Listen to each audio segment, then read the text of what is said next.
On repart les amis, on repart avec Jean-Louis Constanza. Salut Jean-Louis. Bonjour. Je le disais, parce que quand même, il faut faire un petit... Il faut apprendre aux gens quand même qui vous êtes, qui tu es. Je le disais en sommaire, première carrière dans les télécoms, moi, on a commencé à se parler, tu m'expliquais les MVNO, les opérateurs virtuels mobiles, voilà. Tu en avais même fondé un, c'est ça Oui, bien sûr, ouais, deux même. Deux? Ouais. Ah oui, Télé2, mais Télé2 c'était une filiale d'un groupe suédois. Suédois, Mais voilà, Télé2 qui était fixe d'abord et mobile ensuite, et après j'ai quitté Télé2 pour fonder TEN, qui était le premier opérateur mobile Internet. Tu as participé à la création de Direct Energy? Oui, aussi. Ça m'avait échappé. Ouais. Tu as été Chief Innovation Officer de Criteo. Oui, ça n'a pas duré très longtemps. Mais c'est une boîte fantastique. Hein, mais C'était avant ou après le choc des cookies sur Criteo? C'était le moment où ils se prenaient le... Un peu avant, mais je pense que c'était déjà en préparation. Parce que c'est pas arrivé d'un seul coup, c'était un mouvement lent. Tu as été dans toutes les formidables histoires de notre économie technologique de ces 20 dernières années quand même, Jean-Louis. En même temps, je ne suis pas né non plus il y a 20 ans. Donc... Oui, enfin quand même, c'est bien. Et donc là, on va en parler, Wondercraft. Tu es... maintenant, tu es investisseur? Non, je suis opérationnel dans l'entreprise en fait. On a cofondé cette entreprise en octobre 2012 avec Nicolas Simon et Mathieu Masselin qui sont les visionnaires techniques, mais pas que ça, Ouais. Mathieu dirige l'entreprise maintenant, Nicolas l'a dirigé avant. Moi à ce moment-là j'ai apporté un peu d'expérience et je rejoins l'équipe en tant que personne qui travaille vraiment fin 2015. Stratégie, produit, marketing et relations investisseurs. Ouais, et c'est là où tout ce que je viens de décrire là sur ton parcours, j'imagine qu'il est important dans la relation investisseur. En fait, il y a beaucoup de choses qui font que Wondercraft est bien sûr pour moi ce qu'en japonais on appelle un ikigai, c'est-à-dire l'entreprise de ma vie. Et en particulier, on va y aller sur l'histoire personnelle, l'histoire personnelle, mais même c'est vrai que c'est une jeune entreprise qui est à la pointe de plusieurs domaines, vraiment à la pointe. C'est pas un peu à la pointe, c'est qu'on est vraiment aux frontières de la science. Donc c'est une entreprise où il faut vraiment s'engager à fond. Et c'est plutôt bien quand on a mon âge de faire un travail opérationnel plutôt que d'être seulement investisseur. On va le voir tout de suite. Alors on va voir deux vidéos, mais alors on va commencer par la deuxième qui est effectivement. Alors c'est une vidéo de la BBC, je le précise tout de suite, où tu es avec ton fils, c'est ça? Oui, c'est ça, oui. On va voir ça. Elle va arriver, voilà. Et donc, c'est à ton fils que tu mets l'exosquelette, comme ça, on va voir exactement, même si on l'a déjà vu, et Mathieu est venu nous voir régulièrement, l'exosquelette. Et donc, c'est ton fils, en fait, qui... voilà, mon fils est... d'une maladie. Voilà, il a une maladie, une neuropathie génétique, et depuis pas mal d'années, depuis qu'il a 5 ans, là, sur cette vidéo, il a 16 ans, c'était l'an dernier, il essaye l'exosquelette pour la première fois. Et c'est l'objet d'une longue histoire, puisque c'est grâce à lui que je suis rentré dans cette histoire. Donc c'est l'un des fondateurs de Wondercraft, en fait, aussi. C'était un jour, il t'a dit, papa, faut me faire un truc qui me permet de marcher. Quand on lui a offert son premier fauteuil roulant, il m'a dit, papa, t'es ingénieur en robotique, fais un robot. Et la marche, c'est vraiment un des phénomènes les plus difficiles à reproduire en robotique. Voilà. C'est un des grâles de la robotique. C'est très complexe, la marche humaine. Et moi, j'étais incapable de répondre à sa question. J'ai été voir ce qui se faisait dans le monde. Il y a des exosquelettes de première génération qui tiennent debout avec des béquilles. Donc, ça limite énormément l'usage en hôpital et dans la rue. Et j'ai rencontré Nicolas Simon, qui avait une histoire comparable à la mienne, et qui était déjà en complicité avec Mathieu Masselin. Comparable à la tienne, c'est-à-dire lui aussi, il a un enfant qui va avoir besoin de cet exosquelette. Ils sont beaucoup plus jeunes que moi, donc ils ont des membres Nicolas a des membres de sa famille. Ouais. Nicolas et Mathieu avaient fait Polytechnique, ils en sortaient, et Nicolas avait un concept complet qui était basé sur une exploitation très profonde des mathématiques et de la physique pour faire un robot marcheur. Et on s'est lancé là-dedans parce que c'était pour nous la seule réponse pour redonner de l'autonomie et de la santé, ce qui est un facteur très important aussi, aux gens qui ne marchent plus. Je prends pas mal la question, mais alors tiens, ce qui me permet d'ailleurs de rendre hommage à une entrepreneuse incroyable qui s'appelle Karen Ayash, qui, alors elle, sa fille était atteinte d'une maladie très très grave, maladie orpheline, comme on appelle, et qui a quitté tout ce qu'elle faisait avec son mari pour monter une boîte pour trouver le traitement. Elle n'était absolument pas biologiste ni rien. Monter une boîte pour trouver le traitement. Elle l'a malheureusement trouvé trop tard. Est-ce que il y a énormément d'émotions dans la gestion de la boîte quand tu as de tels enjeux, Jean-Louis. Est-ce que ça ne te rend pas moins efficace? Enfin, tu comprends ce que je veux dire? Je comprends très très bien. Il ne faut pas que ça soit un personnel business, en fait. Voilà. Et très très vite, d'abord, ça faisait des années que j'étais avec Oscar, pour mon plus grand bonheur. Donc, le sujet d'être en fauteuil roulant, c'est un sujet auquel je suis habitué. Ensuite, dans une entreprise, il y a plein d'éléments qui font qu'on garde la tête froide. On a des investisseurs et puis surtout, on a très vite des patients. Donc aujourd'hui, Wondercraft a dû faire marcher entre 400 et 500 personnes. Et ça augmente d'une façon exponentielle puisqu'on distribue de plus en plus d'exosquelettes aux hôpitaux. Vous en avez combien là? J'ai vu une quinzaine qui tourne à peu près. Voilà, Donc, on fait marcher des gens. On va ouvrir une salle de marche avec BPE et l'IRM très bientôt où les gens pourront venir. On est dans pas mal de pays maintenant. Et donc, très vite, ça devient un business au sens noble du terme. De toute façon, si à un moment donné, on veut aider les gens de notre famille à marcher, il faut vendre des milliers d'exos, puisque pour avoir les bons coûts, la bonne qualité et un produit durable, il faut être sur le marché. C'est l'industrie. Ouais. Voilà, Oscar et la famille de Nicolas sont des prétextes de démarrage. Au tout début de cette incroyable aventure Wondercraft, je me souviens que l'entreprise, Mathieu Masselin, j'avais essayé de l'appeler, était très réticente à communiquer, parce que justement, il y avait cette idée de tout ça va être lent, on veut surtout pas donner de faux espoirs. Tu confirmes ça, Jean-Louis? Il y a eu une grande prudence. Sauf la lenteur. Et on va voir une vidéo là-dedans, mais je te laisse répondre, puis on va voir une vidéo très spectaculaire que j'ai chopée en regardant un petit peu tout ce que vous faites. C'est vraiment très important parce que, et nous, Nicolas et moi, et Mathieu aussi, on connaît très bien cela. Quand on est en fauteuil, d'abord le fauteuil, il ne faut pas prendre ça seulement comme une survivance du passé. Quand quelqu'un a un fauteuil, son premier fauteuil, il ou elle trouve une liberté. En fait, le fauteuil, c'est quand même un instrument de liberté pour les gens qui n'ont pas la marche. Donc, le fauteuil, c'est un bel outil. Nous, ce qu'on essaie de donner, déjà, c'est une option. Une option pour avoir une locomotion plus pratique. Bien sûr. Et aussi pour se soigner, parce qu'en fauteuil, des pathologies naturellement te tombent dessus, cardiovasculaires, digestives, etc., du simple fait d'être en fauteuil toute la journée. Voilà. Donc, on fait très attention à ça. La deuxième chose à laquelle on fait attention, c'est quand on est dans le fauteuil, il faut s'organiser. Il faut organiser une vie qui est axée là-dessus. Et des gens en fauteuil sont tout aussi heureux, voire plus, que des gens qui ne sont pas en fauteuil. Enfin, il n'y a pas de raison. Si on arrive avec une technologie ou un traitement qui n'est pas encore prêt, on peut faire du mal aux gens parce qu'ils vont se déconcentrer de leur projet de vie, en fait. Donc, on a toujours fait attention à ne pas communiquer de façon, start-up. Hein, on annonce des choses, etc. Exactement, ouais, c'est tout à fait ça. Et on commence à communiquer au moment où on est près du but. Et c'est ce qu'on fait. Non, mais c'est super intense ce que tu me dis, c'est-à-dire ouais, c'est ça. Enfin, pardon, hein, je réfléchis à tout ce que tu viens de dire parce que je trouve ça très très intéressant. C'est-à-dire, il ne faut pas priver les gens de la capacité qu'ils ont à trouver le bonheur en fauteuil, en étant sans arrêt dans l'attente de vos dispositifs qui sont perfectionnables. Mais regarde, alors elle est passée déjà une fois, mais elle est passée trop vite. Vous faites un truc, on va la voir, là, la vidéo. C'est ultra spectaculaire, la façon... Regarde ça. Donc, le gars qui se lève, hop, il se met avec une facilité de dingue. Et voilà, et il va faire sa toilette. Et voilà. Ça, quand même, c'est très troublant, quoi.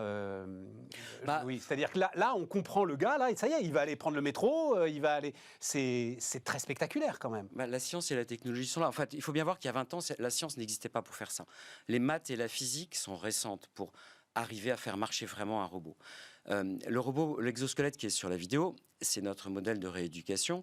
On voit bien qu'il est encore, c'est pas un mannequin de défilé. Hein. Il est encore assez gros, il est optimisé pour l'hôpital et pas pour évoluer dans un appartement. Il est dans sa cuisine, il est au pied de son lit. Grâce aux maths, en fait, on arrive à lui faire faire, là aujourd'hui, tout ce qu'il faut faire dans un appartement. Y compris, vraiment, on analyse avec les gens en fauteuil le chemin de vie minute par minute pour arriver à avoir toutes les fonctionnalités qu'il faut. Il ne faut pas une rupture dans le chemin. Il faut faire toutes les fonctionnalités. Sinon, on va leur vendre une voiture qui ne tourne pas à gauche. Elle fait tout, elle a le cuir, la clim, etc. Elle ne tourne pas à gauche, on ne peut pas s'en servir. Donc, faire un tour sur ça. Voilà, donc il faut pouvoir marcher sur un terrain un peu irrégulier, il faut pouvoir aller aux toilettes, il faut pouvoir se lever le matin, si possible en autonomie, etc. Et sur cette vidéo, on voit, et c'est pour ça qu'on commence à sortir du bois, parce qu'on se sent légitime, on sait à peu près faire, bien que ce soit l'exo qui est optimisé pour la rééducation en hôpital, à peu près toutes les tâches qu'on fait en appartement. Cette année, on va travailler sur un prototype de la future version, la 4e génération de prototype déjà, pour l'emmener dans la rue. Dans la rue, il faut marcher sur des sols irréguliers, se diriger de façon intuitive, ne pas tomber. Quelques autres choses, par exemple, prendre un taxi, c'est pratique. Voilà, donc c'est ça qu'on est en train de démontrer, et on espère arriver au bout assez vite pour pouvoir avoir un produit qui est assez fin, très agile, et puis qui se laisse oublier, et qui permet aux gens en fauteuil de ne plus être en fauteuil quand ils le souhaitent, en fait. Juste un mot, parce qu'on ne l'a pas expliqué, ce qui déclenche le mouvement.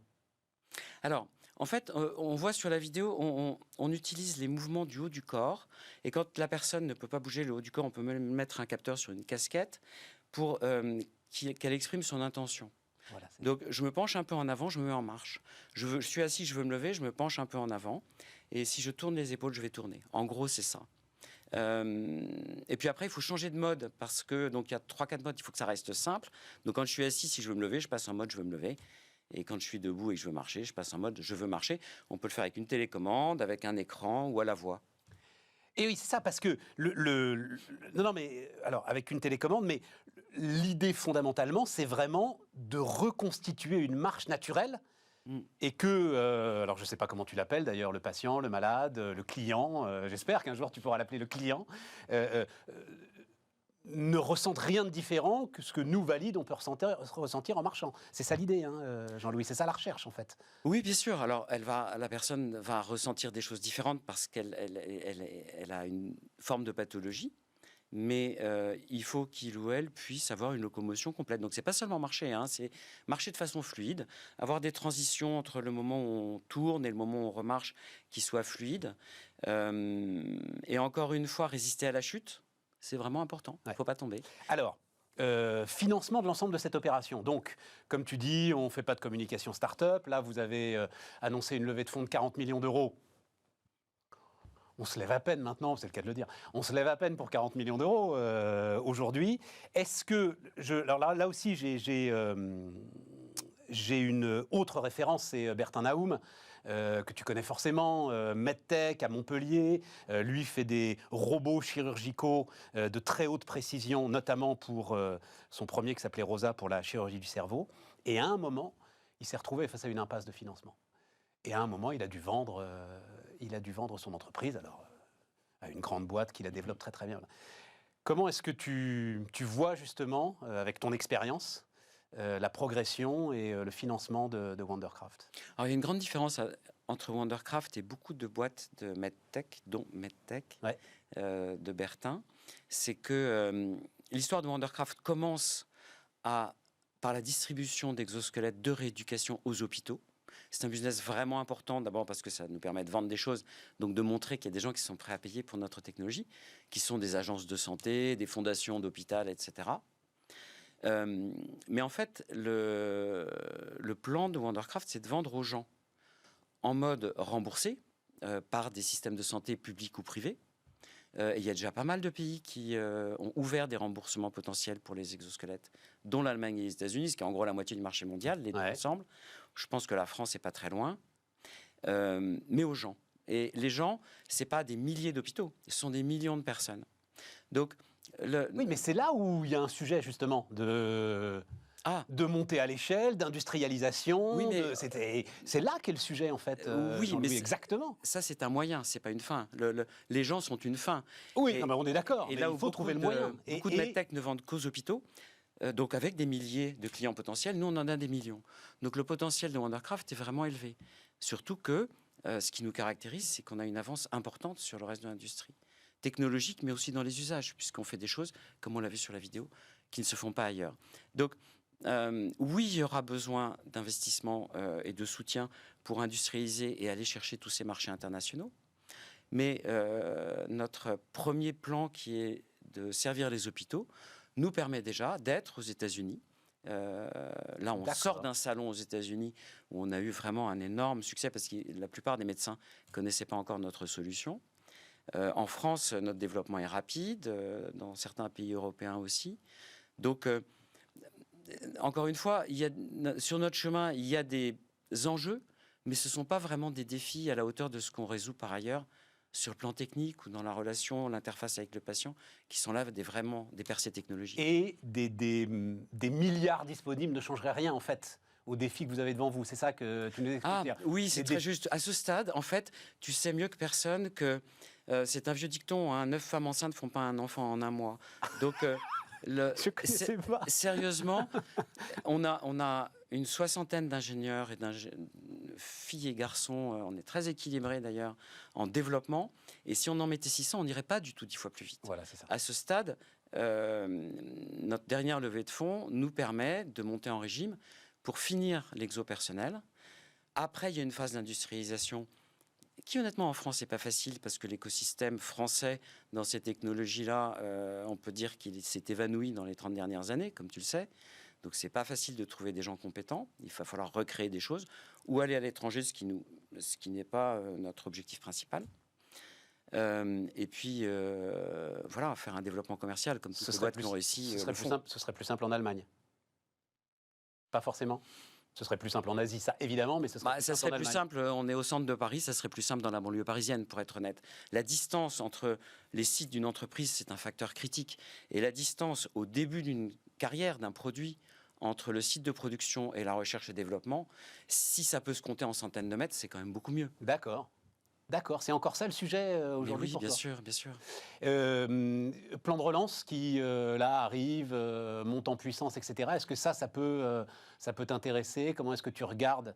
Il y a Bruno Bonnell, là, qui, à la fin de la semaine dernière, a donné un peu le mode d'emploi de ce qu'il veut faire. Nous sommes là pour prendre des risques, dit-il. En fait, on pourrait penser qu'une entreprise comme la nôtre a des investisseurs qui sont aussi là pour prendre des risques. Ouais. Simplement, pour un investisseur aujourd'hui, le réflexe normal depuis 20 ans, c'est de dire, écoute, prends ton design, va à Shenzhen, à Taïwan ou à Singapour, porte-le, et là-bas, tu as un écosystème complet qui, en 2 mois, va te construire une chaîne d'approvisionnement, une supply chain. Donc, alors qu'en France, c'est vrai que moi, comme je disais tout à l'heure, je ne suis pas tout jeune. Je me rappelle un moment où il y avait des écosystèmes de production dans des domaines même très technologiques. Il y a des choses à reconstruire. Donc, la partie reconstruction me semble être un objet public, collectif. Les entreprises, surtout les petites, ne peuvent pas tout recréer. Mais ça va prendre trop de temps pour vous, ça? Pas forcément, parce qu'on est déjà très prêt. On produit nous-mêmes, hein. On produit nous-mêmes nos exosquelettes. Oui, mais j'entendais Mathieu là, qui racontait, mais en même temps, où que tu sois, tu t'arraches les cheveux pour aller chercher les composants. En ce moment, la difficulté très particulière qu'il y a à aller chercher les composants un petit peu partout. Effectivement, tu te dis, si tu étais au milieu d'un écosystème asiatique où tu as juste à traverser la rue, comme tu le disais, pour aller chercher la puce qui te manque, ça accélère les choses. Mais en tout cas, pour moi, c'est un enjeu. Alors, pour moi, cette fois-ci, je change de casquette en tant que Français. C'est vraiment un enjeu important parce que, quitte à créer des écosystèmes industriels, autant les créer dans des industries qui ont un futur vraiment dégagé devant elles. La robotique, pour nous, ça va pas être que des exosquelettes pour faire marcher les gens qui ne marchent pas, même si c'est notre métier et qu'il y a un énorme marché. Ça va être beaucoup plus. Et si on veut créer un écosystème qui ait de la valeur, où on a des atouts en France, on est très bon en maths, encore un peu, j'espère que ça va durer, on est très bon en physique, on a des équipes médicales de premier plan, on a des villes qui sont très très mal adaptées au handicap, donc il y a un besoin très fort. Donc on a des atouts, et c'est un marché qui va exploser, qui n'est pas encore inatteignable. Donc créons un écosystème industriel de robotique. J'agite mon drapeau pour Bruno. Non, mais Bruno, Bruno Bonnell, que tu connais forcément, et il était au cœur de la robotique avant de se dire, tiens, je vais essayer de servir mon pays autrement en faisant un peu de politique. Mais je pense qu'il y pense lui aussi énormément. Juste un dernier mot, parce que c'est intéressant, j'entendais ça aussi, Mathieu qui expliquait, sur parce qu'à un moment, c'est cette question qui est passionnante aujourd'hui sur, mais combien ça peut valoir de pouvoir à nouveau marcher, sur le prix de l'ensemble de ces dispositifs. Et en fait, je crois qu'il y a des assureurs qui sont rentrés à votre capital, c'est ça Exactement. Notre levée et c'est avec eux que tu vas pouvoir faire du pricing, finalement. Ça va être très intéressant, ça. Oui, en fait, on va travailler le pricing. D'ailleurs, le pricing, il est dicté par les coûts. Donc, à la base, il faut quand même que ça coûte moins cher que ce qu'on va essayer de le vendre. Oui. Donc, c'est pour ça que l'industrialisation est vraiment une phase très, très importante. Nous, ce qu'on vise, ce sont des coûts qui permettent de vendre au prix d'une voiture et pas au prix d'une voiture de course. Et donc, pour ça, mais c'est faisable. Hein. En fait, un exosquelette, c'est... Parce que, alors, ce serait divisé par 10 le prix par rapport à ce que non, vous faites aujourd'hui. Plutôt par 5. Par 5, d'accord. 4 à 5.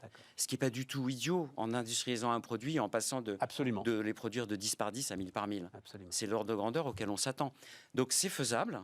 Et bien sûr, on commence à discuter, évidemment, pour l'exosquelette de rééducation, qui est aujourd'hui en vente, mais surtout pour l'exosquelette personnel, en France, aux États-Unis et dans d'autres pays, avec les assureurs publics et privés, pour être sûr qu'on ne va pas le diffuser à une petite frange de patients, ce qui est par exemple aujourd'hui le cas beaucoup des fauteuils roulants électriques, mais à une grande partie des patients, et trouver un jeu intelligent avec les assureurs pour qu'on soit dans une boucle vertueuse où en fait on va produire pour moins cher, mais comme on va en faire plus, eh bien, tout le monde y gagne. Et c'est pour ça qu'on est très content de voir la quasi-totalité, enfin tous les grands assureurs mutualistes français qui nous ont rejoints au capital, ce qui est un fort indicateur du fait qu'ils sont vraiment intéressés par ça. Et oui, et puis il y a, enfin bon, c'est une histoire qui porte tellement d'amour, on peut le dire, voilà, de choses positives, d'enthousiasme, d'aventure. C'est extraordinaire, non? Extraordinaire. Oui. On est tous très contents. On est tous très contents de travailler. Ça ne doit pas être très compliqué de recruter. Allez, tiens, ma dernière question. Alors, c'est difficile de recruter parce qu'on recrute des gens qui sont vraiment forts, pas seulement en R&D, mais aussi beaucoup en R&D, en robotique, en maths, etc. Ouais, mais tu leur apportes, enfin... oui, bien sûr. Je sais pas, on me dit partout, ouais. Ils sont en quête de sens, le sens. Oui, j'ai rarement vu. Un problème, oui, voilà, j'ai rarement vu une boîte qui en porte autant, quoi. Mais on recrute aussi beaucoup de gens dans le domaine clinique, dans le domaine réglementaire, on recrute des commerciaux. Bien sûr, oui, on peut recruter facilement, mais en regard de ça, on a une technologie qui est très très pointue. Et donc, il faut aussi croire à notre histoire, parce que tout n'est pas sur la table à l'instant T. On ne copie pas le produit d'un autre, si tu veux. Jean-Louis Constanza, donc cofondateur de Wondercraft, était notre invité sur Bismart.